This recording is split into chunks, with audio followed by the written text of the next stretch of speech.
Valsad bus depot પર મુસાફરો દ્વારા બસ અટકાવવામાં આવી. તંત્ર દોડતું થયું. વલસાડ બસ ડેપો ઉપર મુસાફરી કરતા મુસાફરો છેલ્લા ઘણા સમયથી બસ સર્વિસથી ત્રાહિત છે. મુસાફરોનું કહેવું છે કે દર્શાવેલા બસના સમય મુજબ કોઈ પણ દિવસ બસ સમયસર આવતી નથી. સ્કૂલ કે કોલેજના વિદ્યાર્થીઓ, નાની મોટી જોબ કરનારા યુવકો કે ઇમરજન્સીમાં મુસાફરી કરનારા મુસાફરો દરેક વ્યક્તિએ સમયસર પહોંચવું જરૂરી હોય છે. પરંતુ છેલ્લા 2-3 વર્ષથી બસની સમસ્યામાં ખૂબ જ વધારો થયો છે.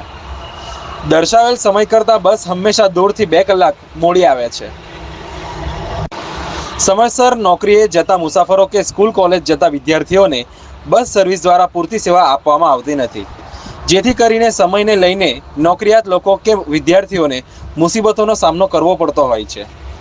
આ ઉપરાંત બસની અંદર મળેલ પરવાનગી કરતાં વધુ માત્રામાં ઘેટા બકરાની જેમ મુસાફરોને ભરી દેવામાં આવે છે, જેના કારણે અકસ્માત થવાની સંભાવના વધી જતી હોય છે. વલસાડ બસ ડેપો પર ઘણા સમયથી ત્રાહિત થયેલા મુસાફરો દ્વારા ફરિયાદ કરવામાં આવી રહી છે કે તેમને પૂરતી સર્વિસ આપવામાં આવતી નથી. તેમજ ન્યૂઝના માધ્યમથી વધુમાં જણાવવામાં આવ્યું કે આ સમસ્યાનો નિકાલ ન આવે તો અમે બસ રોકો આંદોલન કરીશું.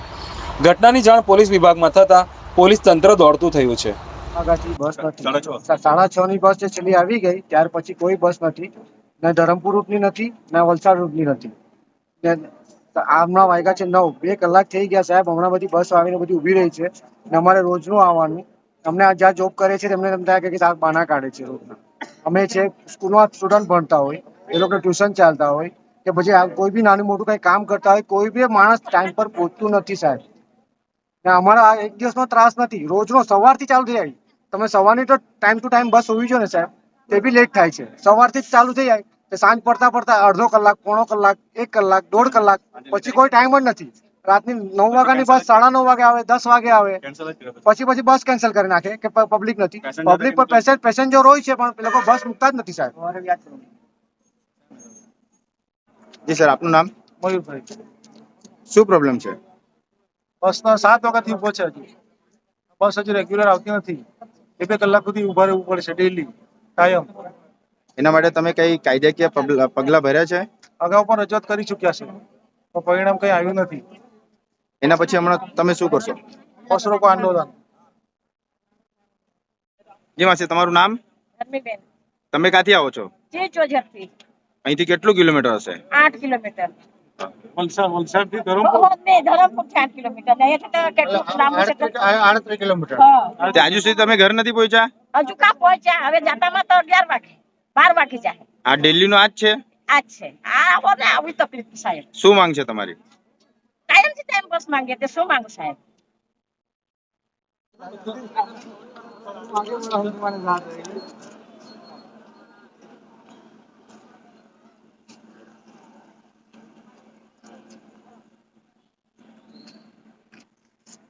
આપનું નામ? મારું નામ પટેલ શરદ છે. આજરોજ શું ઘટના બનવા આવી છે? આજરોજ હું આજે સાંજે 7 વાગ્યાથી અત્યારે ડેપોમાં છું, તો હજી સુધી હું ઘરે નથી પહોંચ્યો. એટલે વલસાડ થી ધરમપુર જવાનો બસનો ટાઈમ 15 મિનિટે બસ મુકાય છે, આવું ડેપોમાં લખેલું છે. અત્યારે 1 કલાક ઉપર થઈ ગયો, એક બસ નથી આવી. આ વસ્તુ કાયમ જ થતી છે. કેટલા ટાઈમ થી આ વસ્તુ ચાલે છે? આ વર્ષોથી આવું 2-3 વર્ષ થઈ ગયા છે. 2-3 વર્ષથી હું નોકરી કરું છું. 3 વર્ષથી હજુ સુધી એક દિવસ પણ મેં ટાઈમે ઘરે નથી પહોંચ્યો, ફિક્સ ટાઈમે. કમ્પ્લેન કરી છે ડાયરેક્ટ મેનેજર સાથે? કમ્પ્લેન અમે લેખિતમાં બી મેનેજરને આપેલું છે. 2023 માં આપેલું, ત્યારે બી કોઈ સોલ્યુશન નહીં લાવેલા. પછી પબ્લિક છૂટી થઈ ગઈ એટલે પાછું કોઈ રજૂઆત કોઈ કરી નહીં. અમે વલસાડ ડેપોને પૂછે મેનેજરને બસ ક્યાં છે. વલસાડ ડેપોના મેનેજર એમ કહે કે તમારે ધરમપુર ડિવિઝનની બસ આવી નથી. તમારી શું માંગ છે આમાં? અમારી એ જ માંગ છે કે બધી બસ ટાઈમ ટુ ટાઈમ રેગ્યુલર કરો તો લોકોને તકલીફ નહીં પડે. કેટલા લેડીઝ લોકો પણ એમાંથી ઘરે જઈને એમને રસોઈ બનાવીને બીજા કામ હોય, નાના છોકરા હોય, ક્યાં જાય? અમે મહિનાનો પાસ કઢાવીએ પૈસા એડવાન્સમાં આપીને. સ્ટુડન્ટ લોકો હોય, નોકરિયાત લોકો, બધા નોકરિયાત લોકો હોય, સવારે પણ આ જ વસ્તુ હોય. બધા થાકેલા હોય, ઘરે ક્યારે પહોંચે? કલાક લોકો લેટ પહોંચતા હોય. એટલે આના પછી તમે શું પૈસા આપવા છતાં પણ સુવિધા નથી મળતી. આનું કોઈ સોલ્યુશન? એક બસમાં 100 જણને ભરી લઈ જતા છે લોકો, ઘેટા બકરાની જેમ. કઈ અકસ્માત થઈ તો જવાબદારી કોણ લેશે? લોકો મજબૂરીમાં જવાના જ છે, કારણ કે બસ નથી. બધાએ ટાઈમ ટુ ટાઈમ પહોંચવાનું છે. લોકોની મજબૂરી છે એટલે લોકો બેસી જાય છે.